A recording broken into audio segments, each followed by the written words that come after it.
Welcome to my channel. The Marigold's Secret. The marigold, Ignatius, wasn't like the others in the garland. While his brethren offered a uniform burst of saffron, Ignatius harbored a secret, a single, defiant petal of deep violet, tucked beneath his sunny layers. The humans who bought their stringy brethren never noticed. They sought only the expected cheer. One sweltering afternoon, a little girl named Vanya approached the flower seller. Her eyes, the color of twilight, lingered on Ignatius. She didn't reach for the uniform strands. Instead, her small finger gently traced the edge of his hidden violet petal. The flower seller scoffed, "That one's a bit off." But Vanya smiled, a knowing, quiet smile.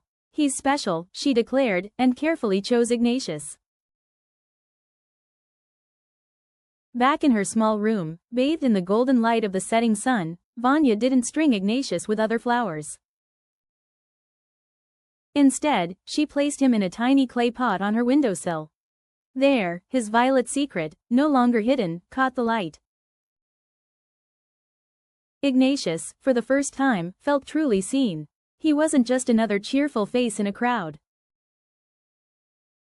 He was Ignatius, the marigold with a violet heart, finally home. And in Vanya's quiet gaze, he bloomed more vibrantly than ever before. Thanks for watching.